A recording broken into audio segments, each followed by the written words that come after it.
So this week in the Sacred Gathering, we'll be doing something of an experiment. I've been asked to lead a workshop, not this weekend, but next weekend, trying to connect some kind of ideas around creativity and what that might mean for our spiritual lives. And so I started out by coming up with a kind of a series of more kind of devotional practices, of things that people can do to maybe experiment a little with some of these ideas. But I wanted to kind of first talk about why it is I'm even trying to make this connection. And so I wrote kind of an introductory essay that I'll have in booklets if people want to look in that, but I thought I would just kind of introduce this in my own words and then let us experiment and try to play with some of these things and see if there might be some way of kind of sustaining our attention with God that can be done through creativity. So let me start by just kind of explaining my own thinking, the rabbit trail, the connections that I'm trying to make when I'm connecting kind of creative practice with connecting with God. So, my kind of starting point in this thinking is just a recognition in our culture that people are very, very hungry for experience, for transcendent experience. That's why people are, seeking out all these various fan cultures and just all in on various hobbies, and are often very addicted to things in our culture, right? People are turning to so many things, looking for a sense of purpose, a sense of meaning, a sense of that I'm part of something bigger. And then I would argue we're often turning to good things, but not things that are going to be enough to give us that sense of purpose, that sense of closeness. I think there's a lot of people also simply struggling that are having trouble getting through day by day with mental health issues, who have addiction issues, who have very real challenges. Paying rent or dealing with severe pain or dealing with family crisis, all the tragedies in the world. And I think both of these longings and these needs are ones that we're ultimately only going to find in God and in the Christian church, right? And so I feel kind of haunted when I look at passages like one of my favorites here, Psalm 46, verses 1 through 3. God is our refuge and strength, a very present help in trouble. Therefore, we will not fear though the earth give way, though the mountains be moved into the heart of the sea, though its waters roar and foam, and though the mountains tremble at its swelling. And one of the reasons I think that this passage kind of haunts me is because I think that description is what many people think about the world, that they're deeply afraid. They're deeply feeling that things are not going to be all right. And we as Christians, I think, have this incredible gift, this incredible story that we're trying to offer to the world, that God is a refuge and strength. God is present. God is with us and is a help in times of trouble, that we don't need to be afraid, right?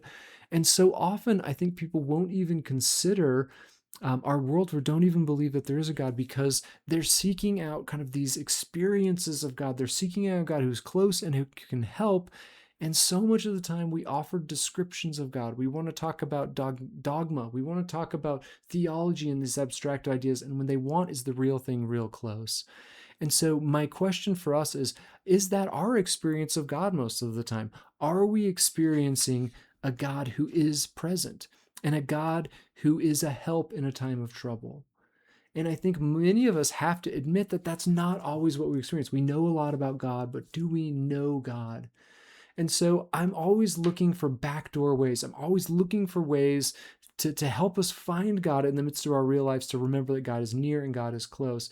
And that's kind of, I guess, where this idea even comes from. Is like, I'm a creative person, and yet I want to be able to find God through that. Are there insights in just kind of who I am and how I approach life that could maybe connect with people, could maybe bring people into God's presence, so that we do know God instead of just always knowing about God all the time? So let me go through just some kind of quotes from people much smarter than me and their thinking, and how I'm wondering that these things might actually help us to experience the real God who is very present and help in trouble, right?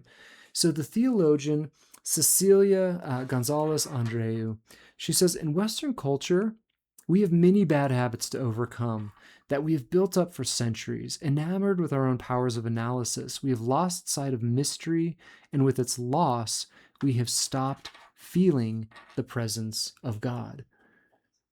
And so I think there's this kind of this view that has kind of been in Western civilization for a while, that the world is basically comprehensible, that if we just get enough information, we can actually kind of solve the problems of life, that we can fix all things through maybe it's technology or the right system, or the right amount of research, etc. Right? And she's arguing that this is actually means we've created a world in which we're trying desperately not to need God, not to need God's help, not to need God's presence, in which we can make our own sense of meaning, etc. And so she argues that if we want to find a way back to what reality actually is, if we want to find a way back to feeling the presence of God, we need to take a path in which we recognize that the world cannot always be solved with powers of analysis, that not all things will be under our control, etc.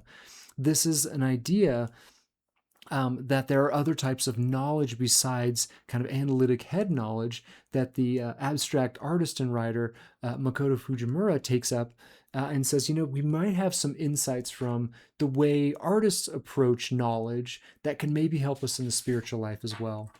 And so his quote that I have is, "When we make, we invite the abundance of God's world into the reality of scarcity all about us.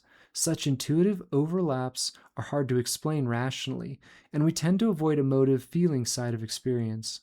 But as artists, we are trained to trust our intuition, to think through our feelings, even to distrust our emotions, to gain access to deeper integrated realities. We artists dare not understand or overanalyze our creative acts. Just as the bird does not need to understand the aerodynamics of flight, if what we are created to do actually allows us to fly beyond the limited capacities of reason and observation, perhaps we will believe that there's an abundance at the base of creation, that we can create out of that abundance without having to explain how we access it."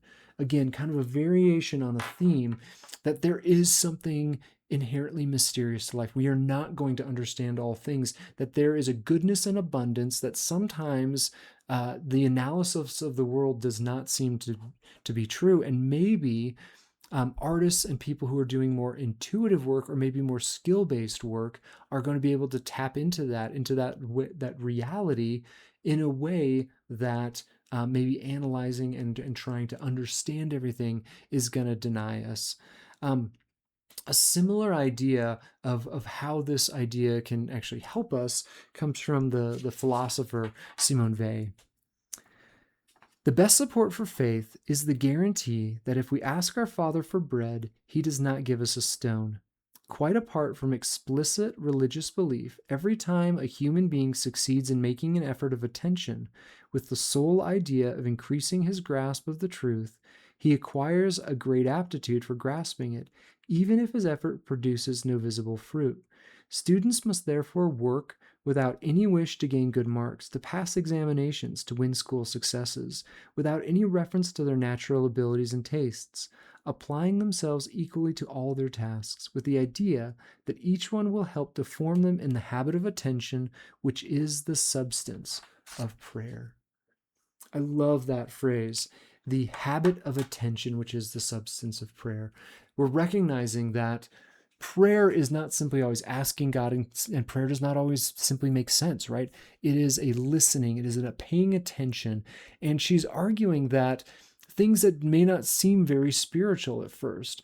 Here she's using the example of being a student, studying, right? Studying a language, learning the nitpickiness, right? The drills that we actually have to do a lot of the time to learn a new sport. Shooting all those baskets, or the skills and the exercises we have to go through learning a new instrument, or trying out new recipes till it becomes more intuitive, right? All of those things are kind of skills and a way of knowing that we keep in our bodies, and it's just an intuitive knowledge that we can develop over time. And her argument is largely any task that holds our attention and that we can learn and grow better at actually can be spiritual, because it's in fact training us for the attention needed to pay attention to God. It's training us to have the eyes to see not just what's in front of us, but what might be behind it, where God might be working in the place or the name around us. And so this just constant practice and seeking of anything can help us. It's interesting that a lot of artists like to describe this kind of moment when things click, when they've, had a breakthrough or where they're just working and everything feels right in the world. It sounds to me a lot like the experiences that people sometimes have of this just overwhelming, like mystical almost presence that God is near and close and helping us and strengthening us, right? It feels like something just changes and we're just aware of God.